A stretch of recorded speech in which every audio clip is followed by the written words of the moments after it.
당신은 아이폰을 집어들어서 간단한 일을 하려고 합니다. 메시지에 답장하거나 이메일을 확인하거나 뭐든지요. 그런데 끝내기도 전에 이미 워츠업, 인스타그램, 가족 단체방, 그리고 자신도 기억하지 못하는 프로모션 알림이 도착합니다. 그리고 정신을 차려보면 이미 20분이 지나 있습니다. 그리고 무엇을 하려고 했는지도 기억이 나지 않습니다. 저도 매일 이런 일이 일어났기 때문에 잘 알고 있습니다. 그러다 아이폰의 대부분의 사람들이 완전히 무시하는 기능이 있다는 걸 알게 됐습니다. 그리고 그 기능을 제대로 설정했을 때 제 모바일 기기를 사용하는 방식이 완전히 달라졌습니다. 제가 어떻게 했는지 정확히 보여드릴게요. 지금부터 보여드릴 것은 iOS의 포커스 모드라고 불리는 기능입니다. 잠깐만요. 이 모드에 대해 이미 들어본 분들도 많다는 걸 압니다. 포커스 모드를 단순히 더 예쁜 방해 금지 기능이라고 생각하는 분들도 있습니다. 하지만 그렇지 않습니다. 포커스 모드는 아이폰 화면을 바꿔주는 완전한 생산성 시스템입니다. 원하는 사람의 알림만 차단할 수 있고 심지어 개인 생활과 업무를 자동으로 분리해 줍니다. 제가 어떻게 설정했는지, 일상에서 어떻게 사용하는지, 그리고 가장 중요한 건 이게 제 일상을 어떻게 바꿨는지 보여드릴게요. 제가 장담하는데 여러분은 이 기능을 잘 모를 거예요. 모르는 분들을 위해 설명하자면 포커스 모드는 예전 방해금지 기능의 진화된 버전입니다. iOS 15에서 처음 도입됐고 그 이후로 애플이 버전마다 계속 개선해 왔어요. 아이디어는 간단합니다.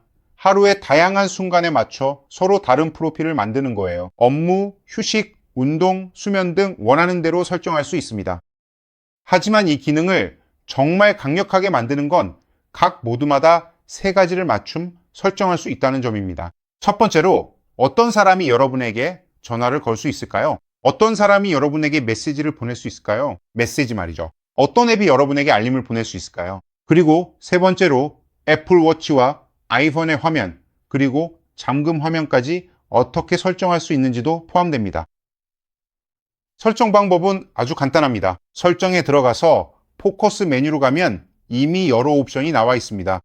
그래서 여기 보시면 저는 방해금지, 운전 중, 운동, 독서 모드를 가지고 있는데 이 중 독서는 영상을 촬영할 때 사용합니다.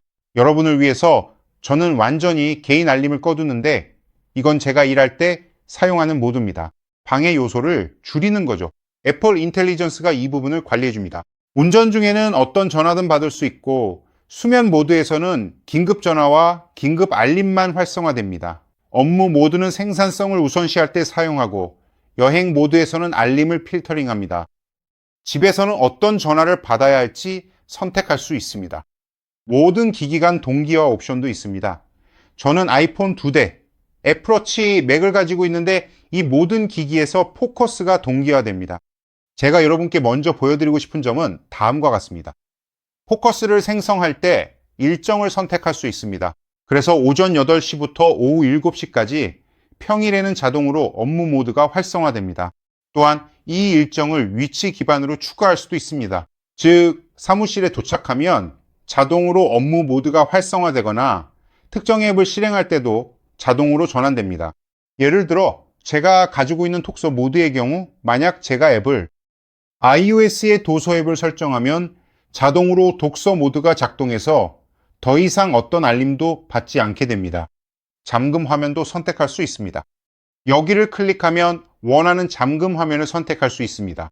또한 앱이 어떻게 표시될지와 어떤 페이지를 사용할지도 선택할 수 있습니다. 예를 들어 여기 이미 작업용으로 미리 만들어 놓은 것이 있습니다. 이것을 사용할 수도 있고 앱을 바꿀 수도 있습니다. 아니면 처음부터 새로운 화면을 선택할 수도 있습니다. 선택은 여러분의 몫입니다.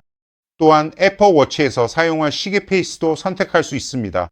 그래서 저는 밖에 있을 때는 이 시계 페이스를 특별히 선택할 것입니다. 또한 저에게 알림을 보낼 수 있는 사람들도 선택할 수 있습니다. 저는 일부만 허용하도록 필터링할 수도 있는데 우리가 수면 모드에서 하는 방식입니다. 수면 모드에서요. 아니면 일부만 알림을 음소거할 수도 있습니다. 또한 음소거된 사람들의 전화를 허용할지 선택할 수도 있습니다. 앱도 마찬가지입니다. 모두를 음소거하고 일부만 허용할 수도 있고 모두를 허용하고 일부만 음소거할 수도 있습니다. 당신의 하루가 어떻게 될지에 따라 다릅니다. 제가 수면 모드에 있을 때는 특정한 몇 가지만 허용합니다.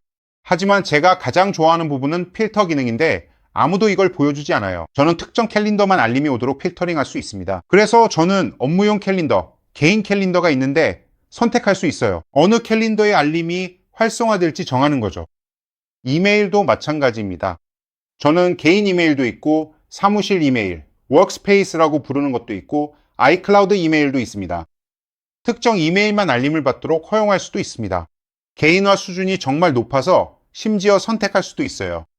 사파리의 탭 프로필은 어떻게 작동하는지요. 또한 시스템 필터를 적용할 수도 있고 화면을 항상 켜둘지, 저전력 모드로 활성화할지, 다크 모드로 둘지, 무음 모드로 둘지도 설정할 수 있습니다. 즉, 정말 환상적인 도구예요.